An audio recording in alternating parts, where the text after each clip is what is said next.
When we look at America today, it feels like the country is more politically divided than ever. But this division didn't happen overnight. It's the result of decades of political, social, and media shifts that gradually pushed Americans further apart. Let's go back a few decades. In the mid-20th century, Democrats and Republicans had their differences, but there was still room for bipartisanship. Liberals and conservatives existed within both parties, and it wasn't uncommon for politicians to cross party lines to pass legislation.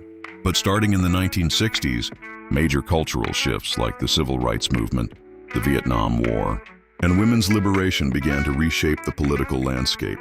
The parties started to realign, especially as the Democratic Party embraced civil rights and social justice, leading many conservative Southern Democrats to switch sides. By the 1980s, with Ronald Reagan's rise and the strengthening of conservative media, the Republican Party moved further right. Meanwhile, the Democratic Party began leaning more left on issues like social equality and environmental protection. This ideological polarization intensified through the 1990s and 2000s, especially with the rise of 24/7 cable news and partisan talk radio. Americans weren't just disagreeing anymore. They were living in different informational worlds. Then came social media.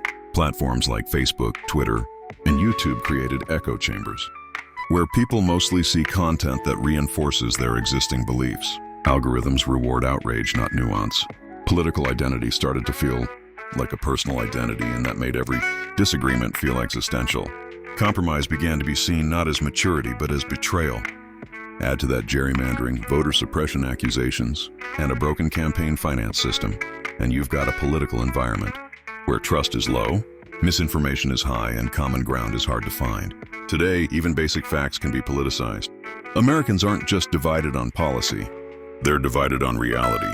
But understanding how we got here is the first step to repairing the damage. Because no democracy can function long-term if its people stop listening to each other. This division didn't start with one moment, one president, or one party. It's been building for decades.